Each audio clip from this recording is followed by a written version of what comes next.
And we're going to be talking about one of the most infamous shoot matches. It happened on the 1st of April, 1991. The WWF had teamed up with a new Japanese organisation called SWS, Super World Sports. And they had been funded by Japan's largest spectacle manufacturer. Of course. Looking naturally to incur debt. A job done. And they held this big joint show. It was not a massive success. I think they all said, 60,000 people turned up. It was actually about 40,000. And of that, there were only 25,000 people who had paid.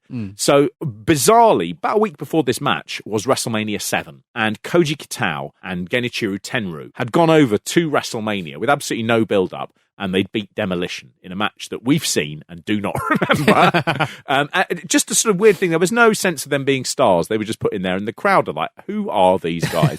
Didn't make any sense. So they've gone back to Japan now. The main event on this show was Hulk Hogan versus Yoshiaki Yatsu, who was never a massively sort of big star. He was a high mid-carder. And it had Randy Savage against the SWS's number one guy and one of the Japanese legends, Genichiro Tenryu. But despite that, this is the most famous match of that card because it goes wrong. And we do like a shoot. The two of them came from a very similar background, Earthquake and Koji Kitao. So Koji Kitao, he was a Yokozuna in sumo. That is the very, very highest level that you can get to. He's a grand champion. He was actually the 60th Yokozuna in Japan. It's sort of amazing when they put the numbers on it. Really gives you that sense of how few people have done it. Yeah, and also I think reading up on him, and I think what informed me as I was watching, that's how information works. As I was watching this, but it sounded like he was a guy who was pushed too quickly. But in the difference between getting pushed too quickly in wrestling, a sport where it's predetermined, you can win and lose, and they can sort of design that. But he got pushed into being a Yokozuna at 22, and he'd never won any of the top division titles. No. So he was a bit shit. He was one of those guys where they just went, "You've got unlimited potential." And sometimes what happens with people with unlimited potential is they don't reach it. And part of that is because everyone around you is going, you're going to be the best of all time. And you go, fantastic, I'm going to act like an arsehole. He was the first Yokozuna to ever be expelled from sumo. He had a number of things that were problematic. So he pulled out of tournaments. He became unreliable. There was a thing where his stablemates refused to work with him because he'd disciplined a younger member much too severely. And he ended up getting kicked out for he sidekicked his 88-year-old stable master and then pushed his wife into a sliding door. So they were like, right, you are done. With his sumo career gone. Paper, mate, doesn't matter. He's got straight through it. She's 88. He pushed her head through the paper. The paper didn't give way. Her head simply collapsed. Oh, no. He's come to wrestling because obviously the sumo career is over. And what you see there is you see wrestling going, oh, great, we've got the bad boy of sumo. The bad boy of sumo. The bad boy of sumo. Yes. The problem is you've got the bad boy of sumo. You've got to manage the bad boy of sumo. You have to. He ends up going to New Japan. He is there for, I think, a couple of months before he is fired for disrespectful conduct and racism towards the Korean-born star Riki Chosu, one of the big stars there. And he ends up in SWS. So that brings us to the point where he's meeting Earthquake. Okay? Earthquake similarly had a sumo career. He was a Canadian. He went over to do sumo. At the age of 22, he started. I mean, we've spoken about this before, but it's a long time ago. Astonishing pictures. He looks like Jack Nicholson. Just a big Jack Nicholson. If you 22, got, incredible. If you got a whale, a minky whale, and you stuck on a Jack Nicholson mask onto the top of it, you'll go. There he is. That's John Tenta. There he is, emitting ambergris. Tenta started at 22. He was quite old for sumo. They were a bit like, you're going to struggle at this, mate. You know, you're not Japanese and you're old. And he ended up doing phenomenally well. Basically won everything he ever did. But he ended up quitting because he said it was just the hardest thing he'd ever done. He said it was just so difficult. The actual sort of wear and tear on his body and the hard mat was impossible to deal with. He was given the nickname Koto Tenzan. He was called Koto Tenzan Tenta, which means Tenta the Harp. And later in his career, he became Koto Tenzan Toshimitsu, which translates as the Heavenly Mountain Harp. I like it. Nice, isn't it? Very much like that. Heavenly Mountain Harp is a definite T-shirt from me. I will have that with John Tenta's gorgeous minky whale Jack Nicholson face on. Pete here from Wrestle Me. Now, this video is sponsored by Aura. Now, we've talked a lot about watching wrestling as children in England here on Wrestle Me, where back in the 80s, we'd go to our local gymnasium or town hall, pay £5 and watch some local wrestling company put on a little knockabout show or two. And invariably, during that show, there would be someone, a wrestler, who would be pretending to be a massive US star. He'd have the right haircut, he'd have the right hat, he'd have a dark coat on, maybe some dry ice, maybe a big bong at the start of his entrance music. You know who we're talking about. And to us as children, we were like, oh, we've seen the real deal. But he wasn't the real deal. And that is the thing about deception.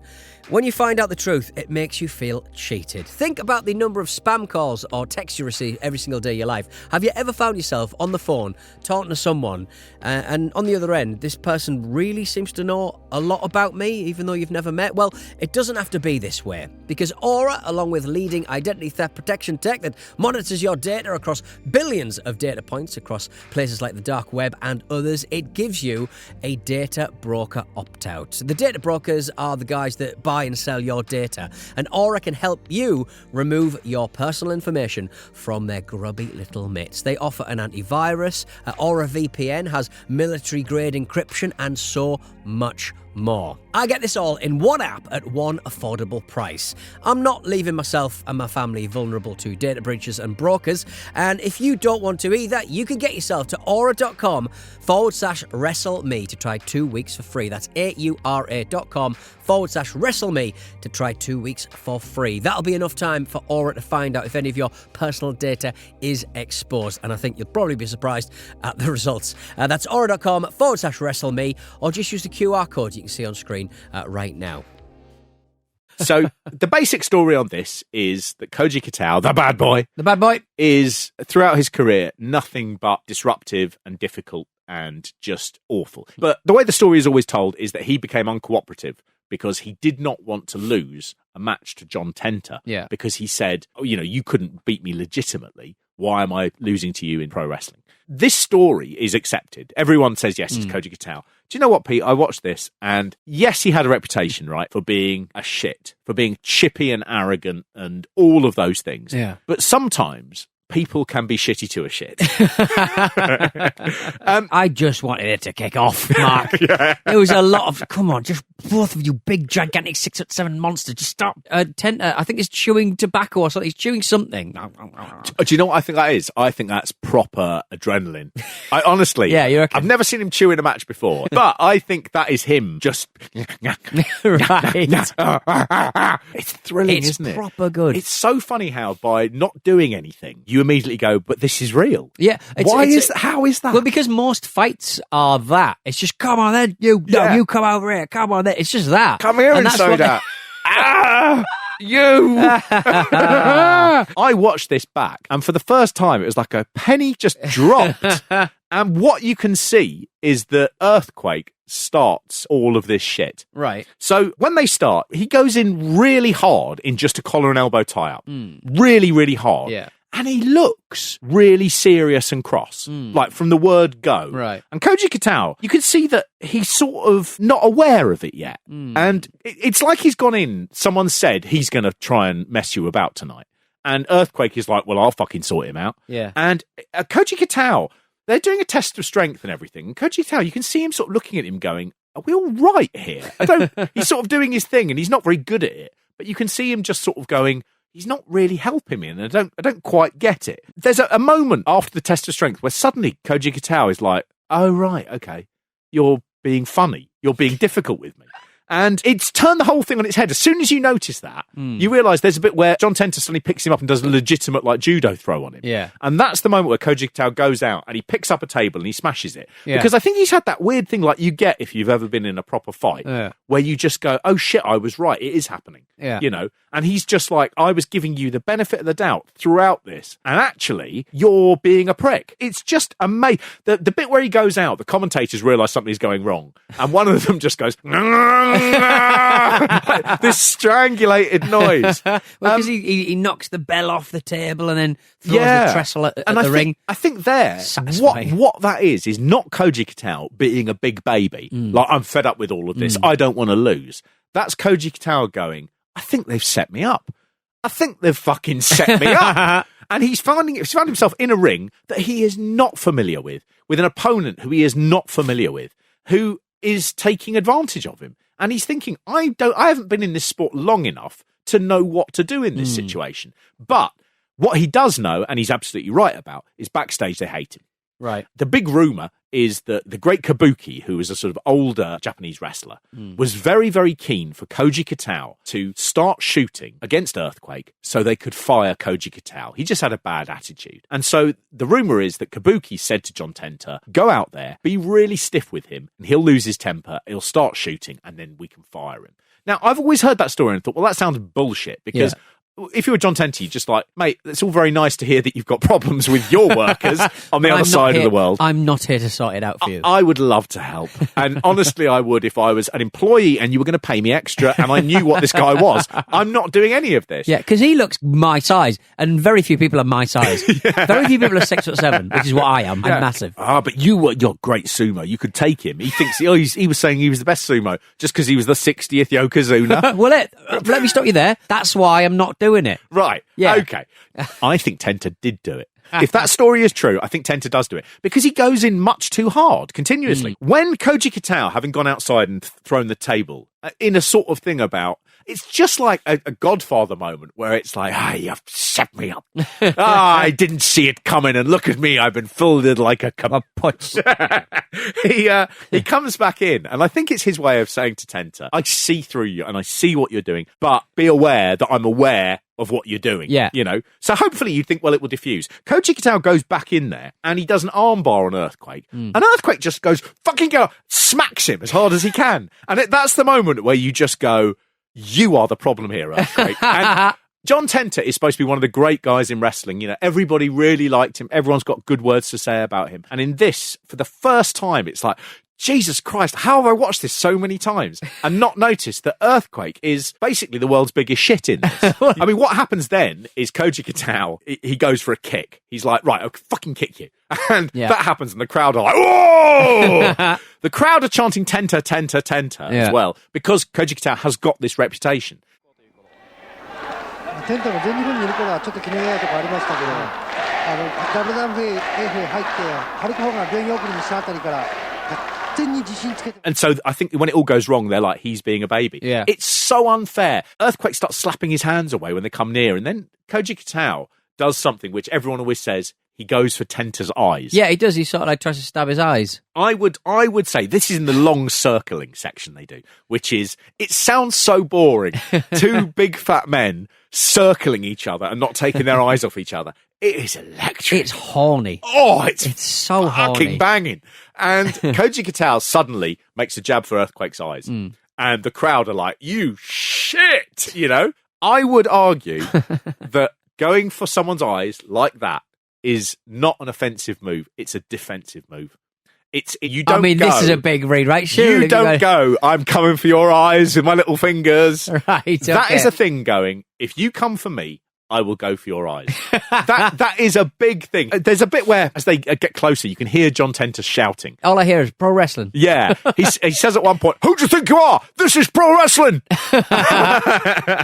He is doing a classic thing, which is essentially stop hitting yourself. So stop hitting yourself. Stop hitting yourself. Yeah, okay. He's going, what are you doing? This is pro wrestling. But Quake, you're the one being the shit. You're the one being stiff and mean and cruel. Koji Kitao, when the ref comes near, kicks the ref. And I think by that point, he is just like, everyone is against Everyone's me. against it. Yeah. What is the point of me doing this? Right. He kicks the ref and there's a disqualification. An Earthquake, just as the final fucking bully thing, throws his arms up. Your victory.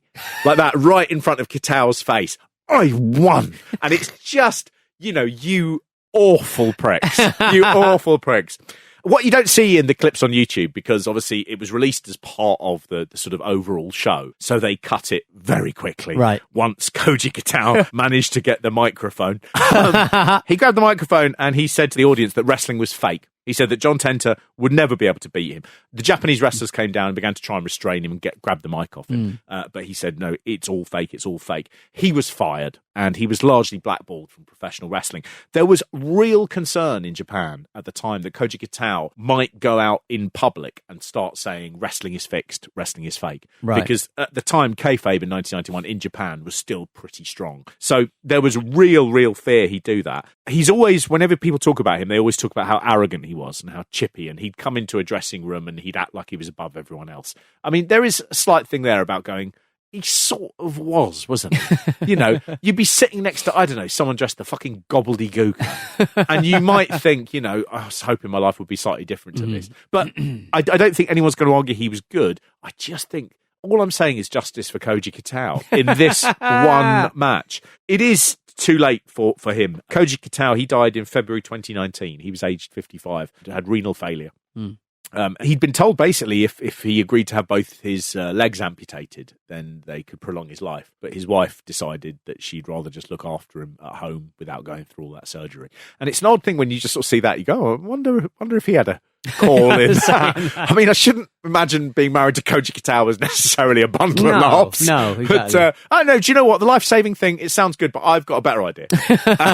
And that is, I will lock the door and you will never, ever see him again. So I don't know what happens, but look, it's a famous shoot. And I very much enjoyed the fact that John Tenta, when they wrote it in Japanese, and I had a little search for the little katakana, they just call him Asakueku. And it's like, you've got the word for earthquake. Jishin. Just call him Jishin. If there's one country that has the word for earthquake. I know. You'll have 10 different words for it, surely. My God. All I'm saying, Pete, is if you came at me with the eye poke move, that is a those two defensive fingers, move, I'm hearing. I would know that you were scared. I would not for a minute think you're on the attack. So if you want to attack me, yes, that would be the best way to do it. Perfect. Perfect. 握ってサミングという感じですね、目をついてやろうかという、これ牧さん意外ですね。そうですね、こんなのアメリカのプレースでは見られないような展開ですね。いやー、テンタが怒っている、テンタが怒っている、テンタが怒っている。口を開けて、お前がそれならこっちもそれだという。北尾は微動だ。